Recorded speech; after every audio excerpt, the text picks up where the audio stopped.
Come on, David, it's at the front. Is it? Oh, right, okay.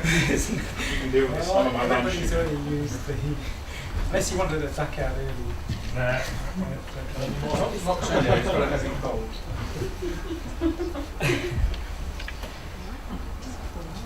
Okay, so I thought I'd just sort of give a sense of my time away from this place, about 18 months now, and that was after being in London for almost 10 years.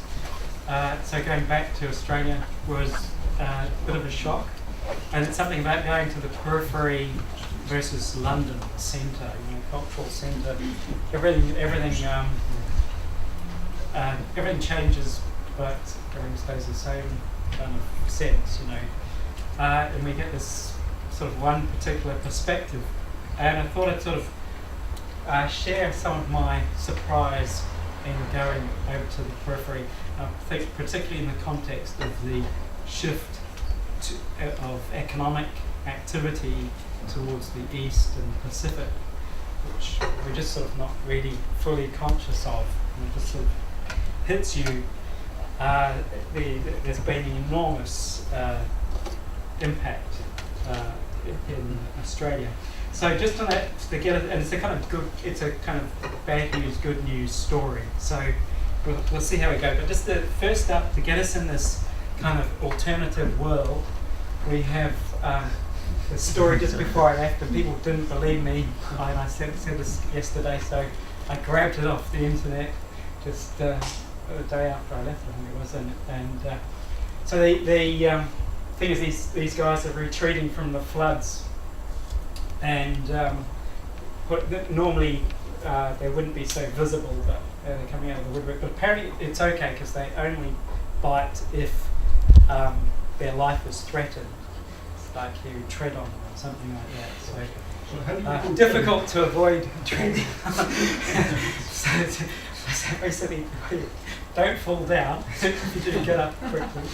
And the good news is they're eating all the mosquitoes, so you won't come down with mosquito viruses. Northern New South Wales. So, okay, so some other guys that are on an alternative planet. This was Phil Scapen and I were having an email exchange last year about World Energy Outlook, and this, so the peak oil has basically happened really, but they seem to be supremely optimistic that this decline in the crude oil currently is just going to be made up by new oil fields. They're going to magically keep us going. Whatever it is, it can't keep up with demand. China and India and the rest of the Pacific increasing demand. What we're going to see, I think, is a much larger role for natural gas and unconventional oil. That's going to go like crazy, but it's not going to make much difference. Energy prices are still going to be high. Big change for us, or for Western economies, is there's always been an kind of automatic stabilizer, but as the economy goes down, it depresses demand and oil prices go down. Well, that doesn't happen anymore. It's end of that little story. So, I'm going to focus though on electricity generation. And the interesting thing there is, so it's actually jumped up, it's made up, the latest data has put it back up there, so it's 18,000 terawatt hours. That's actually about 2 terawatts power, okay? And I think it's growing at about 5%, so that's about 100 gigawatts, so 100 coal-fired power stations a year coming on stream. Unless something else happens, okay? I think the story with that is that it is, currently coal accounts for about this world generation there, and the coal accounts for about 30 to 40%. Figures differ who you look at. Anyway, it's a big player. We say coal is still king, really, at the moment. But I think what's happening is that's all changing. okay?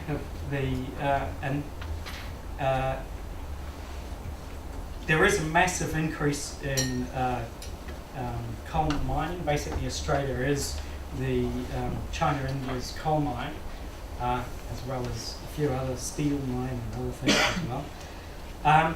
So I'll just give you a kind of sense of, but in Australia that is still not kind of having, it's not a visible impact. So this is going to take you through a reverse backwards flight out of Sydney, okay? So, one of the most urbanised countries on the world, on the planet, so about 85% of the population live in cities such as Sydney, Melbourne, Brisbane.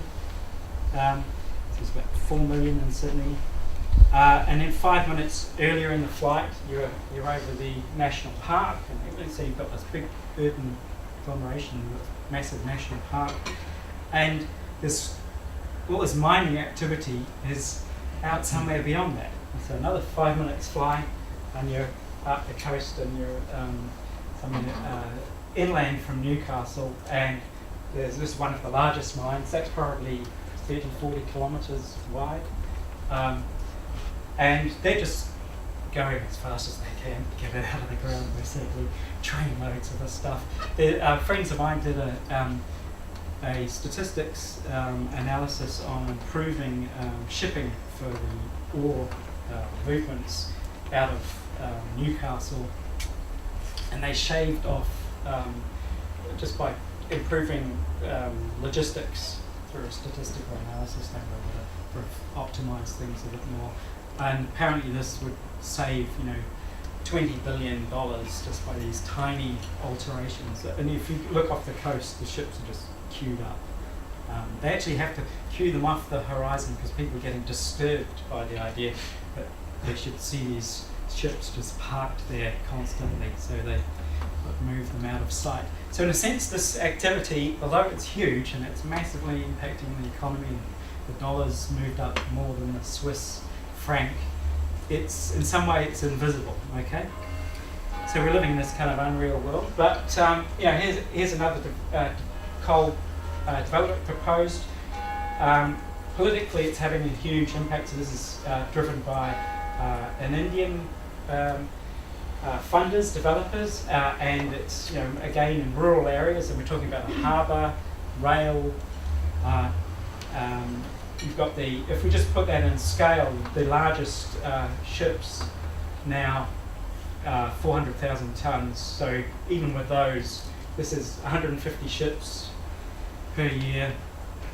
So one ship every 2 days, allowing for a bit of slack here and there. It's actually just keeping, it would keep 10 2 gigawatt coal-fired power stations going. So out of that, we said we needed 100.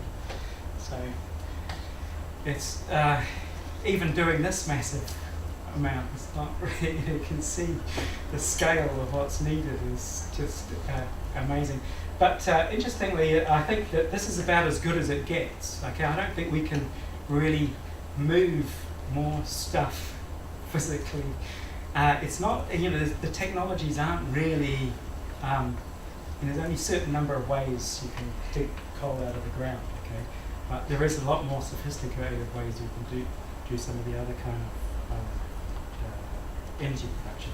So anyway, the new kid on the block is challenging that is LNG, and this is from a couple of years ago.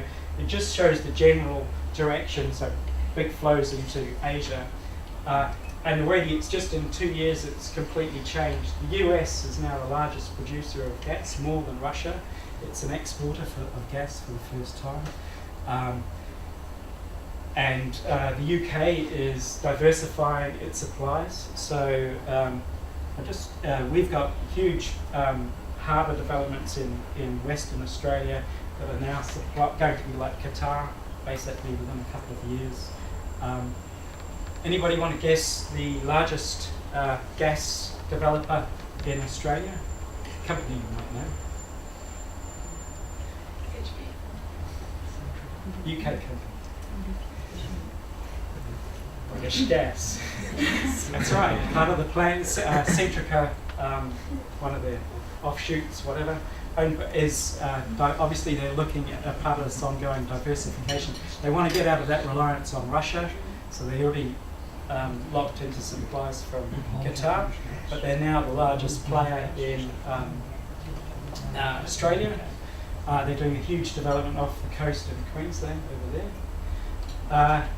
Okay, so just to give you a sense what that looks like, these are the gas shipping, LNG things. So these things are popping up all across the coast, and it's it's like 100,000 miners fly in, fly out every week for their work. Okay, so these small rural towns is going from 500 people to 10,000 people midweek, and back down to 500 people as this workforce flies in and out. Okay, that's a major social phenomenon, and anybody can get a job for $100,000 doing that.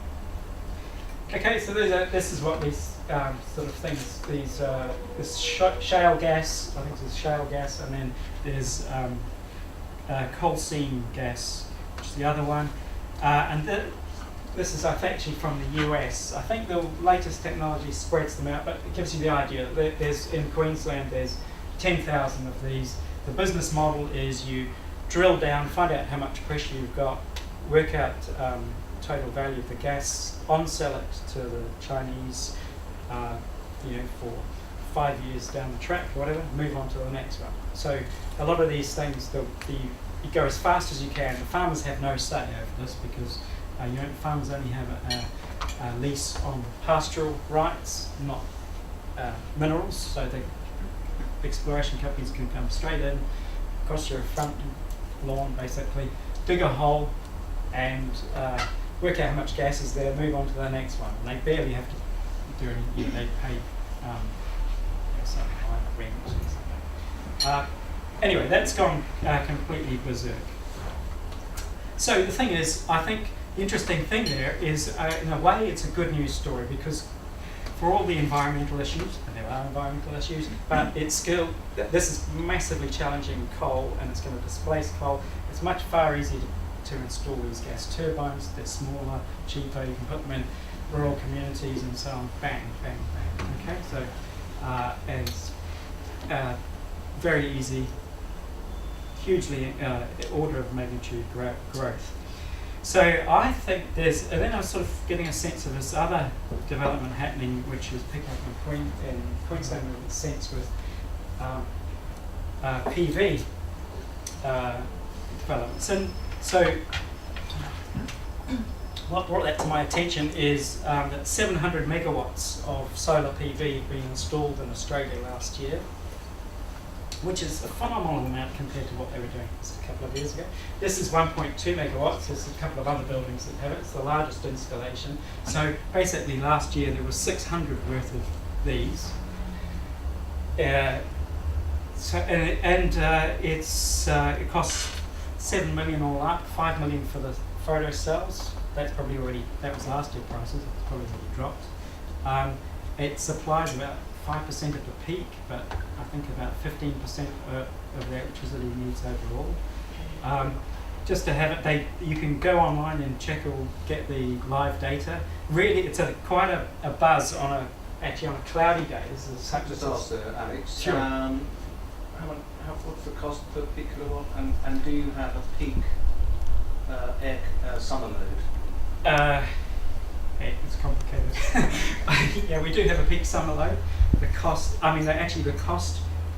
what's making this stuff is really financially viable is the peak costs that these guys, both gas generators and solar PV people can fire into, goes through the roof under really extreme under the demand. If it provides 5% of the peak. So annual, that means that the peak solar output is quite near the peak. Yeah, it is. Actually, this gives you a little bit of an example of that because you can see there's the temperature curve underneath, so it's just offset by a bit, and they've also got some storage. So they're playing on internal economics, but actually the guys who are doing this out in the marketplace are hitting, it can get up as high as $10,000 a kilowatt hour for when they get desperate for power, and small time generators can step in, and so the issue here is that the established utilities don't like this. This is completely changing the nature of the Did game. you say $10,000 a kilowatt hour? You don't mean megawatt hour or gigawatt hour? No. No, okay, just checking. But what happened is that's only kind of like the spot price. People say that they don't actually pay that because they do hedging on insurance and all the rest of it. But nevertheless, the underlying dynamics are such that you can make a lot of money by being able to supply power at the right time. And that side of the load profile has got completely out of control because of the air conditioning. So it's a massive issue, and it's causing infrastructure problems with transmission loads and so on. So people who can supply locally, relatively locally, to hit the peak, are going for it. So another sort of thing another side of this is not specifically to push University of Queensland, just an indication. They've got a nanotechnology group that is dealing in medical stuff, shifting over to solar PV, signing up with the Koreans and for quantum dot products, sublimation dye PVs. Okay, so they say that it's going to lower the costs and so on. Interesting thing there, though, I think, is that previously we're talking about a dynamic which would have been only a few places, like in the US and the UK, which would have had these high-tech centres, and now Australia has, they're scattered everywhere. Australia's got 3 or 4 nanotechnology centres, and they're all doing deals with Pacific Asian scientific groups and companies to generate this stuff. So there's an awful lot of activity. And just talking about the costs, so this is from the DOE. I came across a blog that was sort of saying about the costs of PV. You really want to see that in a log scale. And so that's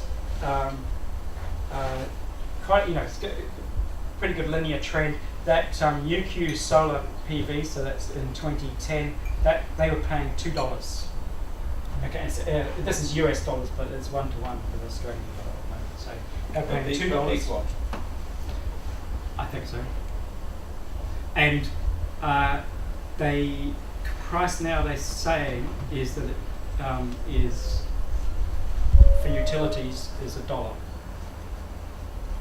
Okay, so basically, people are saying there's a guy from I think Solar One who's saying that the things that are holding back development of solar PV is the regulatory environment in Australia, not carbon taxes, not there's a new carbon tax being brought in.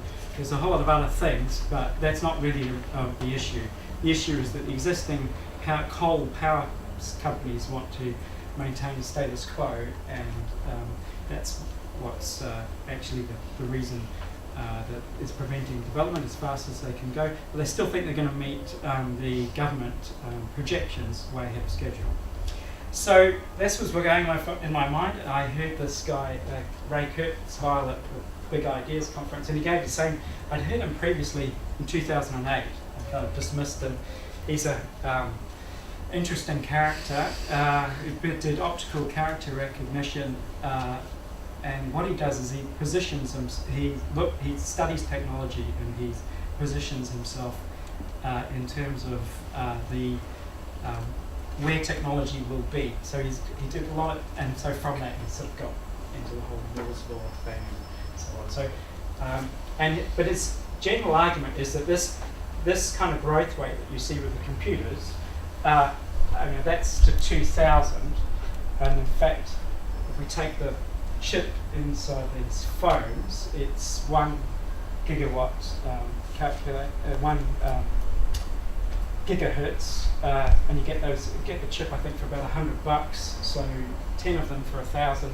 So it's 10 to the 10 for 2010. So yet we are actually up there about now. So his argument is this doesn't happen in isolation. This is moving out across various technologies, depending on how well the type of technologies that's used for chip manufacturers and information technology applies in that context. So with solar cells, it's going into nanotechnology, same fabrication technique. So it's kind of getting the benefits of that development. But also, he's said, for instance, the Human Genome Project has also had a similar benefits, and so there was lots of argument that it would take 50 years. He, amongst them, a group of people who proposed the whole thing said no, it should be right for 15 years. 7 years into the project, they've only done 1% of it. Okay, but because of the exponential growth, doubling the speed of the reproduction of the reading of the genome, they were able to 7 doublings within the remaining 7 years. They hit the full thing within 14 years. They hit 1 year ahead of schedule, and that's continued on. Okay, since then. So that's why the whole gene reading thing has just rolled out in forensic science and so on. So his basic argument is these things are now rolling across various other technologies, and in fact, what I'm saying about PVs to some extent applies to solar thermal and wind turbines, because it's starting to impact on industrial manufacturing processes as well. There's 3D printing, it's simplifying the design processes, the logistics is becoming, so that recent Thames wind farm thing was a year ahead of schedule, and all sorts of things like that. You remind me the last time that a nuclear reactor was ahead of schedule. These large-scale processes are benefiting a lot from this kind of information technology development. So, since Ray Kurzweil was saying this in 2007, it's just taken up on what it was in 2007. So there was the photovoltaic installed capacity was 10 gigawatts. Okay. In terms of utilization, you're probably talking about 2 gigawatts. Okay. If you're lucky, 1 coal-fired power station. Okay. So based on they always show these bar graphs. Really, again, we need to do it in a log graph. If we take that data and do the predictions based on that, we're talking about 25 gigawatts currently, based on that estimate, and this is what has actually happened. So we're actually up at 67 gigawatts. Put it on the graph. That's what it looks like. Okay, so it's really what we're basically saying is that every 18 months, more PV is being manufactured than has previously been manufactured in the entire history. Okay, so I think, even though I was very skeptical of this guy, I think we've owed to the record of what's happened that we ought to at least. There's nothing wrong with saying, well, maybe we should just see where this is heading, and we don't have to wait long to find out if it's correct, okay? Because and the record is that all the governments are underestimating things. So, for instance, basically, in 2010, using 2009 data, the European photovoltaics industry predicted something just over 100 gigawatts for 2015. Okay, well, we're already at 67. We're bound to get to 100 and over 100 next year. That's probably more. Okay, so there's an industry association completely underestimating it. The International Energy Agency has 360, but for 2035. Okay, so the thing is, the interesting thing there is that I'm curious to know at what point it breaks through the psychological barrier where people say, this is serious, this is unexpected, and we need to alter our standard policy approaches, because it's not doing what our current projections are irrelevant. We probably really only, I think within the by 2015 we'll either know this is rubbish or we will see that. So if you take, for instance, if you take that is about 200. So you're looking at 10 gigawatts. So this is doing about what that Indian coal-fired development that I was talking about. That's the kind of this contribution it's making at that time. Okay, and then a year later, or 18 months later, you're doubling it. Okay, these things. So it's actually going faster than exponential as it's shrinking its doubling time to something that's approaching the chip development. Do you happen to know what the capacity factor of typical global average photovoltaic install actually is? Well, I don't, but the capacity factor in Australia is about 20%. Yeah, I think so. The capacity factor in the United Kingdom is about 10%. 10%. Yeah, and I think and because most of the new PVs can go into the high solar regions, and it is a big shift out of Europe. So even European manufacturers. And interestingly, these developments are happening kind of regardless of economic conditions, regardless of policies. The history is that in these curves, you can't see depressions, recessions, all that sort of thing. It just basically more or less carries on through because it's a kind of global phenomenon and so many people are working on it. So, okay. So as I said, we'll know by 2050. You can all email me and say, whatever you do, don't talk all such a lot of rubbish again. You come back and visit. I'll come back and visit in 2015 and you can really throw tomatoes at me. But okay, look, the thing is, the key thing about this is obviously storage is a key part of the story, and that's also on its own growth trend, okay? One thing I want to say is that baseload, it goes on about baseload. It's not about baseload, it's about dispatchable power, being able to, baseload is basically, nighttime levels of consumption that you need, and the coal-fired power stations will carry on plodding along doing that. The big issue is being able to hit these peaks with a swamping system, okay? One thing you're missing there is transmission. And there are three options for demand supply matching: storage, dispatch generation, and transmission. True, yeah. And the losses in transmission currently in places like India, apparently they're losing like 30% compared you have to to. be careful there. Long distance transmission at high voltages usually say 2% per 1,000 kilometres. And so, for example, Europe and Russia are talking about combining their grids at the moment, precisely to this case. Sorry, yeah, that's right. So linking up the if you're looking at low systems voltages and transformation to low voltages, then the losses are much higher there than long distance. So there's huge improvements to be made in managing your supply to meet your demand across vast geographical areas. And exactly. At what point to what point is transmission cheaper than storage, for example? Yeah. Yeah. And I think maybe I think there's kind of like different.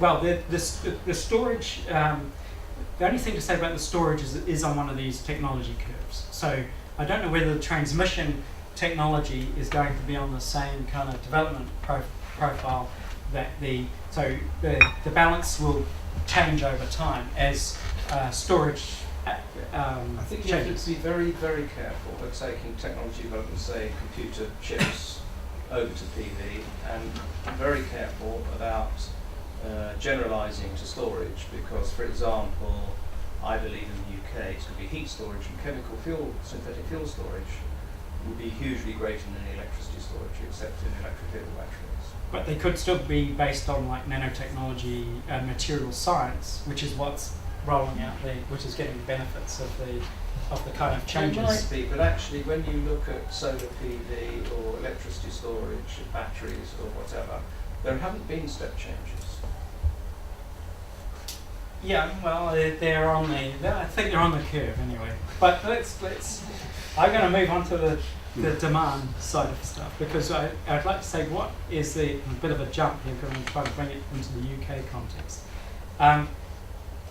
the implications for demand, I sort of think, well, what this change of things is really, we just got to forget about, or not focus on annual reduction in energy consumption, but really thinking about changing, what's the role of changing the shape of the profile and the distributions within different sectors within your, say, the built environment. Okay, that's much more value and of interest than being able to say, oh, this such and such a method reduces annual energy consumption by 20%. It's much more important to be able to say, you know what, it actually cuts the peak by 30%. Say, well, that might be far more worthwhile to find out. And the fact that the spread that's associated with that particular technology reduces the variability of the household's consumption. Okay, or it may increase it, in which case it's an issue you've got to deal with. Okay, so just to take some a UK. Just sort of saying, okay, so we can almost think of like heat demand acting like a zero carbon demand-led energy generation system if it's going to take out this peak and put in insulation. So that kind of is just trying to take a different approach to energy demand. So here's a research question for using the micro CHP data. What is the variation of energy performance characteristics with respect to through the day, particularly with respect to external temperature, and do that for analyze floor space. This one's just got 96 dwellings, and we've got 76 with floor space. So, just to say that this is all based on empirical data, so I want to get away from, and I'll try and include all the occupant behaviour in there without so nothing to do with SAP and all the rest of it. Okay, so we have examples of kind of what you might call well-behaved home. I'm not saying well-behaved occupants, but predictable homes. Energy consumption increases as the temperature difference between inside and outside increases. Okay, so and this is weekly data, and it's reasonably well behaved. And what we're trying to do is they're sufficiently to be able to classify the heat loss characteristics with a number, and basically say, is it a low heat loss home or a high heat loss home? And we've accounted in that for what the indoor temperatures are running, what the occupants are running. So we're just trying to crudely classify buildings. Are they, and without using a SAP, just so we don't know whether they've actually got double glazing or not. This is what's actually happening. Okay. And this is not particularly well behaved ones, and these happen tend to happen in the low heat loss homes, so they get noisier. And you can understand why that would be, because opening a window in a low heat loss home is going to have more impact on the energy consumption than doing it in an old leaky home. Doesn't make much difference. Okay, so the role of occupants being able to override the building fabric performance is a lot more important.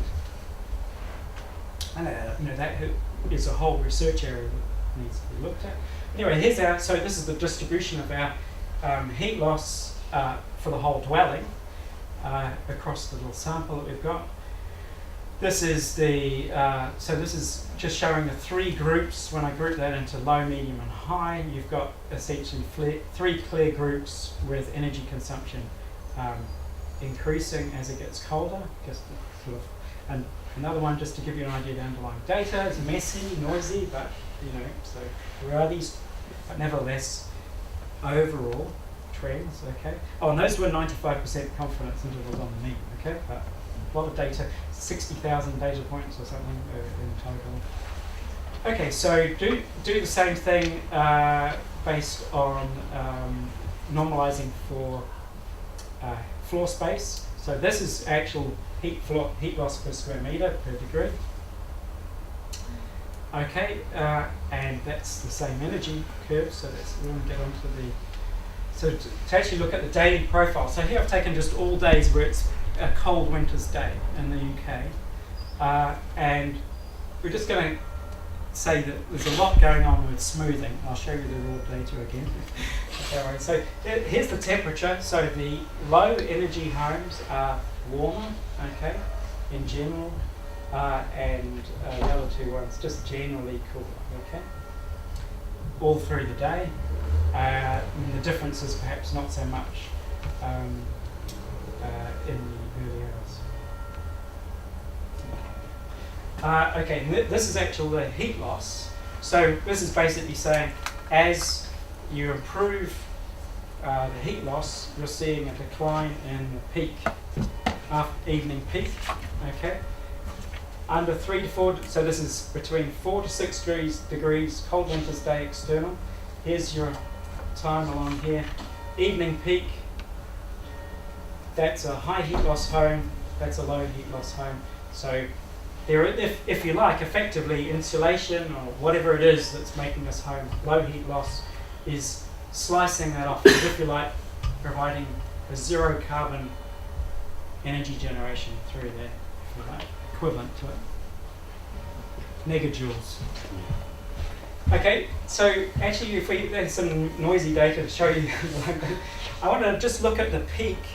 So what if I look at the energy consumption between 2 o'clock and 10 o'clock, okay?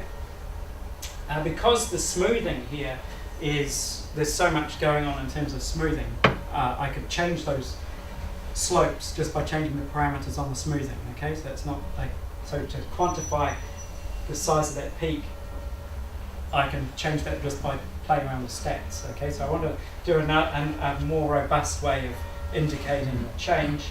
So by adding all the energy consumption between 2 time periods, around between 2 o'clock and 10 o'clock, and for every day, that's between 4 and 6 degrees for all 75 dwellings. That's what the data looks like. It's a mess, hard to see. Okay, so what we do is we look at this is the histogram of heat loss, and I just break this up into bidding into categories of half a watt per meter squared per degree, okay? And this is the starting the target graph, but this is median value with the upper quartiles. So the median value tended to come down more clearly. So high heat loss home has this much in it, median energy.